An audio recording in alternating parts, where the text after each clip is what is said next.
नमस्कार दोस्तों, तूली the vlogger में आप सभी का फिर से स्वागत है। दोस्तों, आज की इस वीडियो में मैं आप लोगों को बताने वाली हूँ, क्या आप भी सोना बेचने की सोच रहे हैं या फिर सोना कौन से क्षेत्र में बेचना शुभ होता है और कौन से क्षेत्र में बेचना अशुभ होता है। अगर बार बार ये नौबत आती है सोना बेचने की, तो फिर ये वीडियो आप अंत तक जरूर देखिए, क्योंकि इसमें कौन सा शुभ है कौन सा अशुभ है वो मैं आपको बताने वाली हूँ। तो ज्यादा देर नहीं करते हैं, आगे बढ़ते हैं। दोस्तों, पुराने समय में ये रिवाज था कि बेटी की शादियों में स्वर्ण दान करना, यानी सोना देना, चांदी देना, ताकि बेटी को कभी किसी भी तरीके की जरूरत पड़े तो वो अपने सोने का प्रयोग कर सकती है। ठीक है, इस हिसाब से माता पिता बेटी को स्वर्ण दान करते थे, यानी सोना देते थे, ताकि बेटियों पर किसी भी तरीके का संकट या विपत्ति न आन पड़े। लेकिन यहाँ पर किस चीज का ध्यान हमें ज्यादा रखना पड़ता है जब हम स्वर्ण को बेचते हैं, यानी सोने को हम बेचते हैं। यहाँ पर अब हम बात करेंगे कि कौन से क्षेत्र में सोना बेचना शुभ माना जाता है। अगर आपकी जान पर आ बनी है तो फिर आप स्वर्ण बेच सकते हैं, क्योंकि इसमें एक अच्छा पार्ट क्या है कि आप बहुत बड़ी मुसीबत से बच चुके हैं। अगर आपको खुद का मकान बनाना है, अगर आपको कोई जमीन खरीदनी है, तो ऐसे में भी अगर आप स्वर्ण बेचते हैं तो ये शुभ माना जाता है। अगर आपका बिजनेस ठीक नहीं चल रहा है और आपको पैसे की बहुत जरूरत है, तो ऐसे में भी आप स्वर्ण बेच सकते हो। इससे आपकी आमदनी में वृद्धि होती है और ये अशुभ नहीं, शुभ माना जाता है। अगर कोई बीमारी से जूझ रहा है और उसकी जान पर बनाई हो, उसे बचाने के लिए, उसके चिकित्सा के लिए अगर स्वर्ण बेचना पड़े तो ये भी आप बेच सकते हैं। यानी कि मुद्दे की बात क्या है कि अगर तरक्की में आने वाली कोई रुकावट को अगर आप हटाना चाहते हैं, मिटाना चाहते हैं, तो फिर आप स्वर्ण बेच सकते हैं। ये शुभ कहलाता है, क्योंकि इससे कुछ अच्छा ही घटित हुआ होगा।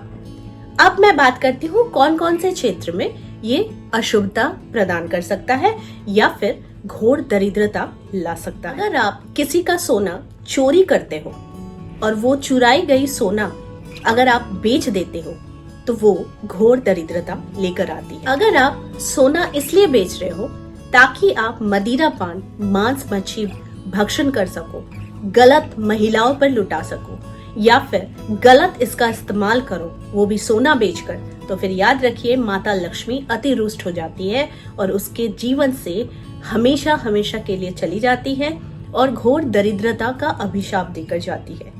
अगर आप किसी की बुराई के लिए, यानी कि किसी का नुकसान हो, उसके लिए अगर स्वर्ण बेचकर कोई किसी भी तरीके का अगर आप कोई वेपन्स खरीदते हैं या फिर कोई धारालु चीज खरीदते हैं, यानी कि बंदूक हो गया, नाइफ हो गया, तीर धनुष हो गया, या फिर छुरा चाकू हो गया, तो ऐसे में भी आपके जीवन में घोर दरिद्रता आ जाती है। अगर आपको कहीं से सोना मिल जाए तो वो खराब है, यानी कि अगर आपको रास्ते में पड़ी सोना कभी मिले तो वो अशुभ है।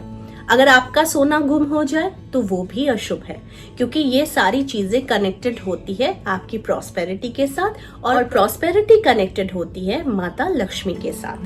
तो ये चीजें समझ में आ गई होगी कि कौन से क्षेत्र में हम सोने को बेचने से हमें फायदा ही होगा, नुकसान नहीं होगा, बल्कि हम कौन से क्षेत्र में सोने का इस्तेमाल ना करें जिस क्षेत्र में किसी का नुकसान या फिर अपनी मौज मस्ती या फिर निकम्मेपन के लिए हम उस सोने का व्यवहार कर रहे हैं। देखिए, स्वर्ण होता है स्वर्णाकर्षण भैरव का। तो यहाँ पर जब भैरव को हम गलत तरीके से, माता लक्ष्मी को हम गलत तरीके से किसी के हाथ में सौंप देते हैं, तो वो कभी भी अच्छे कर्म के लिए नहीं होता है, क्योंकि वो गलत तरीके से हम देते हैं या फिर गलत चीजों के माध्यम से हम रुपए को पाना चाहते हैं। तो इसके लिए शुभ और अशुभ ये सारी चीजें बहुत ही ध्यान में रखने योग्य होती है। अगर आपको जरूरत है और इस जरूरत से कुछ अच्छा हो सकता है तो स्वर्ण बेचना अति शुभ है। लेकिन अगर स्वर्ण बेचकर कोई रो रहा है और साथ में किसी की इनकम की गई और उससे बनाई गई सोना को अगर आप गलत तरीके से, गलत चीजों में, यानी शराब, नशा या फिर किसी गलत चीजों के लिए आप उसका उपयोग करना चाह रहे हैं तो ये अशुभ है। क्योंकि अक्सर लोग सोचते हैं कि हमने सोने को बेच दिया और उस पैसे से हम अपना कुछ अच्छा करें या फिर हम कुछ बुरा करें।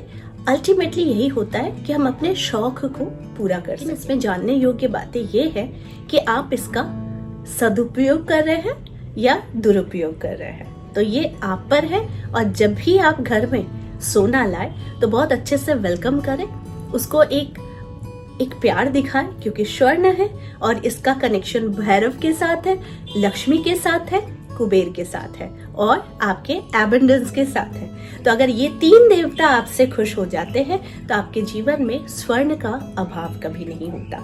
तो आई होप आज का वीडियो आप लोगों को अच्छा लगा होगा। इस तरह के वीडियोस मैं आप लोगों तक लाती रहूंगी। आज के लिए बस इतना ही, फिर मिलेंगे एक नए टॉपिक के साथ। तब तक के लिए आप सबको मेरा प्यार भरा नमस्कार।